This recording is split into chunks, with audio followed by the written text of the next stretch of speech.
तो भारत में सबसे बड़ा घुसपैठिया कौन? भारत का सबसे बड़ा घुसपैठिया कौन? आरएसएस। बांग्लादेशी नहीं है। आरएसएस भारत का सबसे बड़ा घुसपैठिया, भारत की जड़ों में मट्ठा डालने वाला। और न्यूयॉर्क टाइम्स ने एक एक चीज उसकी खोल के रखी। प्रधानमंत्री मोदी ने लाल किले से अपने सबसे अहम भाषण में आरएसएस के 100 साल और उस भाषण का इस्तेमाल आरएसएस को सम्मान देने के लिए किया, जिसने देखा जाए तो भारत के अंदर हर जगह पे घुसपैठ करके भारत को रीशेप करने की कोशिश की है, भारत की सूरत बदलने की कोशिश की है। उसको मोदी लाल किले की प्राचीर से सम्मान देते हैं। फिर कहते हैं कि एक धुर दक्षिणपंथी हिंदू राष्ट्रवादी समूह, आजकल राष्ट्रवादी कहने का मतलब ही आतंकवादी हो जाता है।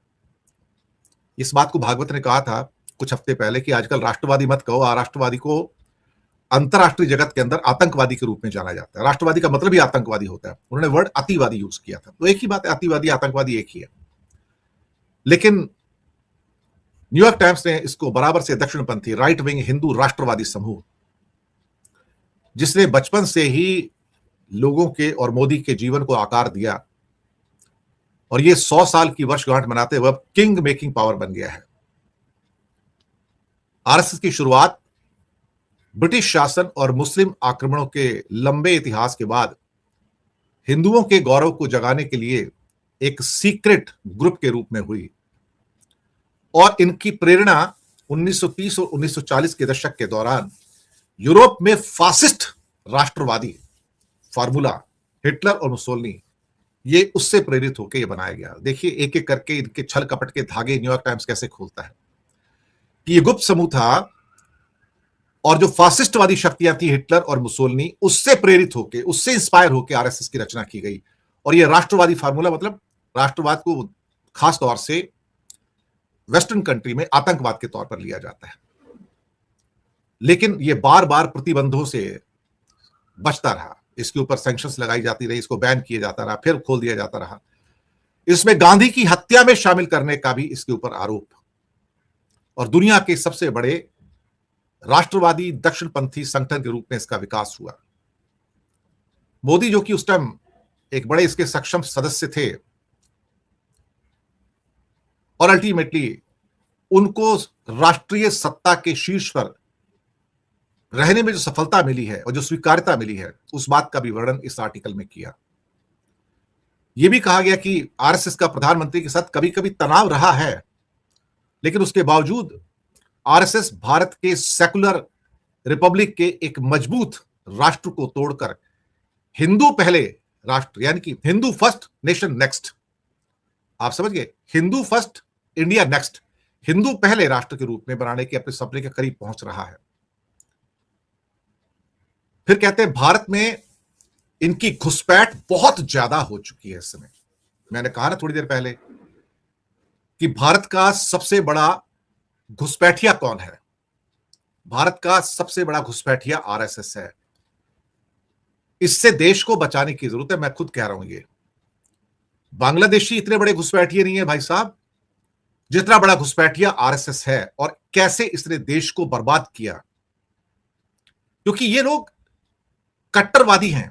इनसे निकले हुए संगठन जो कि वीएचपी टाइप के, बजरंग दल टाइप के, बीजेपी टाइप के, जिस ढंग से ये अत्याचार करते हैं माइनॉरिटीज के ऊपर, तो एक दिन इनको वेस्टर्न वर्ल्ड के द्वारा ही अगर टेररिस्ट ऑर्गेनाइजेशन का दर्जा ना मिल जाए तो मुझे हैरानी नहीं होगी। मैं खुद ही जोड़ रहा हूं यहां पर, मुझे कोई हैरानी नहीं होगी कि ये आतंकवादी संगठन घोषित किए जा सकते हैं। और जैसे टेलीग्राफ लंदन ने कहा था कि हिंदू आतंकवाद है ये, और जैसे कि मणिकम टैगोर जो कि कांग्रेस के मेंबर है तमिलनाडु से, उन्होंने आरएसएस की तुलना कल परसों 2 दिन पहले अलकायदा से की थी कि ये बिल्कुल अलकायदा का दूसरा रूप है। अलकायदा इस्लामिक राष्ट्र है और ये हिंदू राष्ट्र है, बस इतना ही फर्क है, दोनों में और कोई फर्क नहीं है। और उसके ऊपर बीजेपी की बहुत जान जली थी। वो कहते हैं आरएसएस ने भारत की संस्थाओं में इस हद तक घुसपैठ कर ली है और इतना कंट्रोल कर लिया है, ये न्यूयॉर्क टाइम्स का आर्टिकल बोलता है, और इसकी जड़ें इतनी गहरी हो गई है कि मोदी चले भी जाएं तो भी ये शक्तिशाली शक्ति बना रहेगा। इसका विशाल नेटवर्क दीमक की तरह अब सब जगह पहुंच गया है। ये समाज में हर जगह है, ये मीडिया के अंदर है, ये सरकार के अंदर जो बड़े अफसर हैं वो भी उनके हैं, ये पुलिस में है, अदालतों में इनके जज हैं, जितने भी यूनिवर्सिटीज हैं वहां पर इनके टीचर्स हैं, लेक्चरर्स हैं, एडमिनिस्ट्रेशंस हैं, मुख्यमंत्री हैं, गवर्नर्स हैं, इवन गांधी प्रतिष्ठानों के मुखिया भी आरएसएस के लोग हैं। ये सभी जगह अपने मुख्य सदस्यों को नियुक्त करता है। ये राजनीतिक कैरियर को बनाता भी और बिगाड़ता भी है। देखिए साहब कितनी इंपॉर्टेंट बात न्यूयॉर्क टाइम्स कहता है। ये किसी भी व्यक्ति के राजनीतिक कैरियर को बना भी देता है और बिगाड़ भी देता है। ये हिंदू राष्ट्रवादी सक्रियता के माध्यम से भारत के युवा पुरुषों को उनमें आरएसएस के प्रति वफादारी का सो-कॉल्ड से क्या कहते हैं प्रेरणा देता है या उनको लेसन्स देता है। आरएसएस अभी भी एक गुप्त समाज होने का दिखावा करता है कि मैं रजिस्टर्ड नहीं हूं, लेकिन अब ये अधिक सार्वजनिक हुआ है और इसे शर्म भी नहीं है। जब आप मोदी को या भारतीय जनता पार्टी को अहम चुनाव में हावी होते देखते हैं तो आप आरएसएस के राजनीतिक मशीन को काम करते हुए भी देखते हैं। ये न्यूयॉर्क टाइम्स कह रहा है, उनके आर्टिकल को मैं वर्ड बाय वर्ड आपके सामने पहुंचा रहा हूं। न्यूयॉर्क टाइम्स के आर्टिकल को वर्ड बाय वर्ड मैं आपके सामने पहुंचा रहा हूं। मैं जो पूरे बहुत बड़े आर्टिकल के अंदर जो उन्होंने लिखा है वो सब चीजें मैं आप तक पहुंचा रहा हूं। फिर कहते हैं आरएसएस की मशीन को आप काम करते देखते हैं, वो पार्टी की उम्मीदवारों की किस्मत और फ्यूचर तय करता है। आगे न्यूयॉर्क टाइम्स कहता है जब आप मुसलमान इलाकों में परेड करते हुए देखते हैं तो आपको आरएसएस के लोग मिलते हैं खाकी निक्कर के अंदर। जब आप चर्च के अंदर तोड़फोड़ करते हुए देखते हैं या मुस्लिम इलाकों के अंदर मस्जिदों में तोड़फोड़ करते देखते हैं तो आप पाएंगे वो आरएसएस के लोग हैं या आरएसएस से जुड़े संगठन हैं। वो उनके ऊपर अटैक करके आक्रमण करके अपनी श्रेष्ठता साबित करते कि हम तुमसे ऊपर हैं, तुम हमारे ऊपर निर्भर हो और हम हमारे हिसाब से तुम नहीं चले तो तुम खत्म कर दी जाओगे। ये एक किस्म से टॉर्चर भी किया जाता है और उनको दिखाने की कोशिश की जाती है कि ये मतलब कहने का मतलब है कि कहते हैं कि वो एक माफिया एक अंडरवर्ल्ड की तरह काम करते हैं, जहां धमकी देके कि मेरा हम ये ऐसे करेंगे, अगर तुमने ऐसा नहीं किया तो हम तुमको खत्म कर देंगे, एलिमिनेट कर देंगे। आरएसएस ने भारत के 140 करोड़ लोगों को पहले से कहीं ज्यादा धार्मिक आधार पर बांट दिया है। ये न्यूयॉर्क टाइम्स का आर्टिकल कह रहा है। इसकी विचारधारा 20 करोड़ मुसलमानों और ईसाइयों को और अन्य धर्मों के लोगों को हमलावरों की संतान मानती है कि जो अटैकर्स हैं ये उनकी संतान है और उनको उनकी जगह दिखाने की जरूरत है, यानी कि उनको यहां से निकाल देने की जरूरत है। उनका यहां पर कोई भी अधिकार नहीं है इस लैंड पर। वो चाहते हैं कि ये सिर्फ हिंदुओं का लैंड रहे। और ये काली टोपी पहन के, खाकी निक्कर पहन के, सफेद शर्ट पहन के आप समझ सकते हो ये कौन सा राष्ट्रवाद है। ये नागपुर के अंदर भी जो वहां से स्टार्ट होते हैं, लेकिन ये चित्पावनी ब्राह्मण है सारे के सारे, एक आधे को छोड़ दो सारे चित्पावनी ब्राह्मण, ये मनुवादी हैं सारे के सारे। मोदी को 1980 के दशक में आरएसएस की राजनीतिक शाखा में भेजा गया था। मोदी इसको एक विशाल नदी बताते हैं जहां से दर्जनों धाराएं निकलती हैं, भारत के जीवन के हर पहलू को छूती हैं और मुश्किल समय में पारंपरिक मूल्यों को बढ़ावा देने के लिए इसकी तारीफ की। अब जब भारत में बदलाव आ रहा है और कहते हैं सेवा, समर्पण, संगठन और बेजोड़ अनुशासन ये इसकी पहचान है। नहीं, अनुशासन का मतलब है कि ये कहेंगे हां तो हां, ये कहेंगे ना तो ना। यहां प्रश्न पूछने का अधिकार नहीं है, यहां सिर्फ सुनो और उसको फॉलो करो। बिल्कुल वही जो हिटलर और मुसोलिनी चाहते थे। यही मोदी ने आरएसएस के बारे में लाल किले से कहा। यह न्यूयॉर्क टाइम्स कहता है। ये कहते हैं आरएसएस एक विशाल सेवा संगठन है ऊपर से दिखने में, और इसके सैकड़ों बहुत सारे जो उप संगठन है वो उसके आसपास बुने हुए हैं। ये लोगों को प्रशिक्षित करते हैं, कभी ये आध्यात्मिक चिंतन के द्वारा, कभी व्यायाम कक्षाओं के द्वारा, कभी स्काउट्स के द्वारा। आरएसएस के भर्ती केंद्र हैं। ये सामाजिक ताने बाने को आकार देने के लिए उनकी 1 करोड़ लोगों की टीम है। ये हर जगह अपना प्रभाव बनाते हैं। ये दुनिया को खुद की सबसे बड़ी राजनीतिक पार्टी बनाते हैं जिसके 10 करोड़ से ज्यादा सदस्य हैं। इसके छात्र विंग है, ट्रेड यूनियन है, किसान यूनियन है, प्रोफेशनल्स के नेटवर्क है, धार्मिक संगठन है, चैरिटी संगठन है। इसमें बहुत सारे साधुओं को शामिल किया जाता है धर्म के अंदर, और ये रेगुलर सबको कोऑर्डिनेट करते हैं और आरएसएस के हिंदू एजेंडे को आगे बढ़ाते हैं ताकि राजनीतिक ताकत हासिल की जा सके। दरअसल जब राजनीतिक ताकत नहीं होती तो ये कमजोर पड़ जाते हैं। वो कहते हैं अगर हमारे पास पावर होगी तो सब कुछ ठीक हो जाएगा। एक दुर्गानंद झा इस न्यूयॉर्क टाइम्स लिखते हैं, वो कहते हैं, जो एक एकेडमिक है, जो लंबे समय से आरएसएस जुड़े हैं और थिंक टैंक को लीड करते हैं, कहते हैं अगर हमारे पास ताकत होगी तो सब कुछ ठीक हो जाएगा। ये ताकत कौन सी ताकत की बात कर रहे हैं? ये उस ताकत की बात करें जिसके द्वारा वो बाकी हिंदुस्तान के धर्मों को खत्म कर देंगे, उन वर्गों को खत्म कर देंगे। बिल्कुल एक तानाशाह जैसे होता है ना, हिटलर की तरह, मुसोलिनी की तरह, ये उसकी बात कर रहे हैं एक्चुअली। फिर कहते हैं कि यह संगठन दुनिया के सबसे ज्यादा आबादी वाले देश पर बहुत ज्यादा असर रखता है और ये बहुत कम ट्रांसपेरेंसी के साथ काम करता है, यानी इसमें कोई ट्रांसपेरेंसी नहीं है। आप इसको अंदर से झांकने की कोशिश करो तो आपको कुछ नजर नहीं आएगा, नॉन ट्रांसपेरेंट है, सब कुछ गुप्त है। यहां पर बिना डिटेल रिकॉर्ड के काम करता है।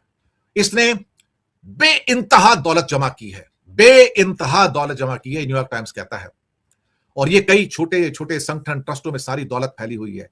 और आरएसएस ऊपर से कहता है मैं तो रजिस्टर्ड नहीं हूं, मेरे पास तो एक पैसा भी नहीं है। और जबकि इनके पास लिखा है कि बेशुमार पैसा है जो बीजेपी के द्वारा दिलवाया जाता है। इसको समझने के लिए न्यूयॉर्क टाइम्स ने कई लोगों से बात की, उनके सम्मेलनों में हिस्सा लिया, जमीनी स्तर की जो यूनिट्स उनसे मुलाकात की, ताकि पता लग सके कि जो आर्टिकल इन्होंने पूरा फुल पेज का जो आर्टिकल बनाया है उसको कैसे किया जा सके। 83,000 इनकी शाखाएं आरएसएस की, और उस पर सफेद शर्ट, काली टोपी, खाकी निक्कर, यही तो उनकी वो है। ये न्यूयॉर्क टाइम्स कहता है कि आरएसएस ने हाल के वर्षों में एक बैलेंस्ड रुख अपनाने की कोशिश की, जबकि गोलवलकर लिखते थे कि यहां मुसलमानों का, ईसाइयों का, बाकी धर्मों का कोई स्थान नहीं है, उन्हें हिंदुस्तान छोड़कर चले जाना चाहिए, हमारे यहां उनके लिए कोई जगह नहीं है, अदरवाइज वो सी ग्रेड के सिटीजन रहना चाहे, गुलाम बन के रहना चाहे तो रह सकते हैं। ये देश वो चाहते हैं कि बहुसंख्यक शासन है, यानी कि सिर्फ हिंदुओं का शासन होगा, और हिंदुओं में भी ये मनुस्मृति को मानते हैं, यानी कि उनका जो ब्राह्मणवाद है वही इस पर राज करेगा, बाकी जो दलित, आदिवासी या और निम्न जातियों के लोग हैं उनका इस देश में कोई स्थान नहीं है। वो नौकर हैं, वो गुलाम है, वो गुलाम की तरह काम करेंगे। पूरी हिटलरवादी इसमें पद्धति है। अब अति कट्टरवादी दक्षिणपंथी नेताओं की एक नई पीढ़ी जो है वो उनकी परख चुकी है इस टाइम। ये चरमपंथी जो शब्द लिखा है, एक्चुअली चरमपंथी शब्द आप दो रूपों में देख सकते हैं। चरमपंथी शब्द, चरमपंथ किसको कहते हैं? चरमपंथ एक्सट्रीमिज्म को कहते हैं, चरमपंथ आतंकवाद को भी कहते हैं, आतंकवादियों को भी चरमपंथी कहा जाता है। चरमपंथी और आतंकवादी एक ही चीज है एक्चुअली देखा जाए तो ये जो चरमपंथी या आतंकवादी जो दक्षिणपंथी नेताओं की एक नई पीढ़ी जो आई है, ये दरअसल अल्पसंख्यकों के खिलाफ जो हिंसा है, चर्च को तोड़ना है, मस्जिद को तोड़ना है, उनके लोगों को बर्बाद करना है, क्रिसमस पे डिस्टर्बेंस पैदा करना है, ये बोलते हैं ये हिंसा होनी चाहिए, इसे हिंसा को सामान्य मानते हैं। इसी हिंसा के द्वारा वो हिंदुत्व को पूरी तरह से यहां पर लागू कर पाएंगे। वो यहां पर क्या करना चाहते हैं? आपकी पहचान को खत्म करेंगे, आपकी नस्ल को खत्म करेंगे, और समाज के अंदर जो उनकी सोच है उसको आपके अंदर, दिमाग के अंदर ग्राफ्ट कर देंगे। अब इनके जो सदस्य हैं, वो जो इनकी मॉनिटरिंग यूनिट्स हैं, वो धार्मिक आधार पर सार्वजनिक जीवन की निगरानी करते हैं, और वो आपसे कहेंगे कि मुसलमान बिजनेसमैन का बायकॉट करो, मुसलमान बिजनेसमैन से कुछ नहीं खरीदना है आपको, क्रिश्चियन बिजनेसमैन से कुछ नहीं खरीदना है, सब्जी भाजी तक नहीं खरीदनी है। और हिंदू उत्सवों को उन्होंने शक्ति प्रदर्शन में बदल दिया है, जैसे कि कांवड़ में आता है ऊपर से फूल बरसाओ, दिए जलाने हैं तो इतने दिए जलाओ कि उसको पूरा का पूरा पिक्चर बन जाए उसकी। ईसाई धर्म में जो सो कॉल्ड कन्वर्जन है उसको लेके जितनी चर्चों में आप तोड़फोड़ कर सकते हो आप करो, क्रिसमस के समारोह में हंगामा करो, मुसलमानों की कब्रों को खोद दो, ये भी लिखा है। धार्मिक संबंधों के संदेह में जो ट्रेन में जो पेयर्स हैं, कपल्स हैं, उनको घसीटो, बीफ ले जा रहे हैं उसके आरोप में पुरुषों की लिंचिंग करो।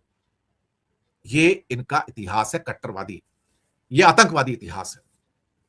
ये आपके इतिहास की पाठ्य पुस्तकें बदल रहे हैं, ये व्हाट्सएप चैट ग्रुप को मॉनिटर करते हैं, ये जोरदार टेलीविजन में बहसें करवाते हैं और वहां पर अपने सारे पिट्ठू बिठाते हैं, और वो बहस इन्हीं के अनुसार होती है, एक आधे को छोड़ के सब आरएसएस के लोग उसमें होते हैं। देश की अदालतें जिनको धर्म निरपेक्षता के रक्षक के रूप में देखा जाता है, अब वो हिंदू अदालतों के रूप में आपके सामने आते हैं, हिंदू अदालतों के रूप में। अभी इलाहाबाद के हाई कोर्ट ने, ये न्यूयॉर्क टाइम्स कह रहा है, मैं नहीं कह रहा हूं, उसके परिसर में एक सेमिनार होता है जो देश की सबसे बड़ी और पुरानी अदालतों में से एक है, और वहां मुख्य भाषण में जस्टिस शेखर कुमार यादव कहते हैं हिंदू समाज ने अपनी कमियों को ठीक कर लिया है, और उन सब बातों को गिनाया जो इन लोगों में गलत लगी, जिनका इशारा बाद में तब साफ हुआ कि मुसलमानों के लिए जब उन्होंने आप शब्दों का इस्तेमाल किया, और उनका कहना है कि जो जजमेंट आएंगे वो हिंदुओं के हिसाब से आने चाहिए।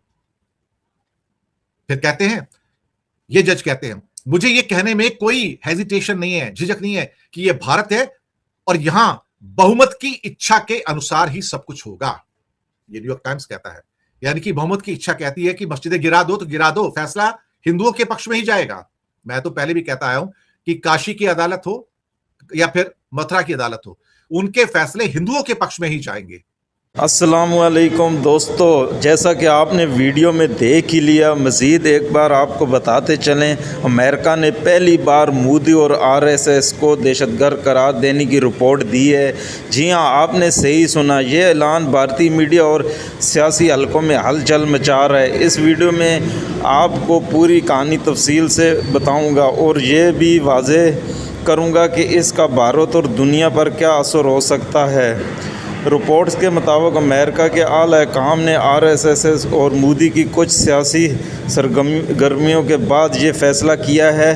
अब भारतीय मीडिया में शदीद रद्द-ए-अमल देखने के लिए मिल रहा है और न्यूज़ चैनल पर बहस जारी है। लोग ये सवाल कर रहे हैं कि इसका भारत और आलमी सियासत पर क्या असर पड़ेगा। ये फ़ैसला है मिसाल है कि क्योंकि इससे पहले किसी बड़ी आलमी ताकत ने इतनी अहम सियासी शख्सियत और तंजीमों को इस तरह नहीं देखा। ये बात याद रखना ज़रूरी है कि अमेरिका की ये रिपोर्ट मतबर ज़राए और सरकारी रिपोर्ट्स पर मबनी है, यानी ये महज के आम आराई नहीं। इसी वजह से ये ख़बर वायरल हो गई है और हर कोई इस पर बात कर रहा है। ये लम्हा भारत के सियासी सूरत-ए-हाल और आलमी निगरानी के हवाले से एक अहम मोड़ साबित हो सकता है। तो दोस्तों, आज आप इस शॉकिंग वाक़ये के बारे में क्या सोचते हैं? क्या ये भारत की सियासी सूरत-ए-हाल बदल देगा या सब कुछ वैसे का वैसा ही रहेगा? अपनी राय नीचे कमेंट में ज़रूर बताएं और अगर आप चाहते हैं कि आप ताज़ा तरीन ब्रेकिंग न्यूज़ और शॉकिंग रिपोर्ट से अपडेट रहें तो इस वीडियो को लाइक करें, शेयर करें, चैनल को सब्सक्राइब करें। मज़ीद अपडेट के लिए हमारे साथ रहें और देखने का बहुत बहुत शुक्रिया।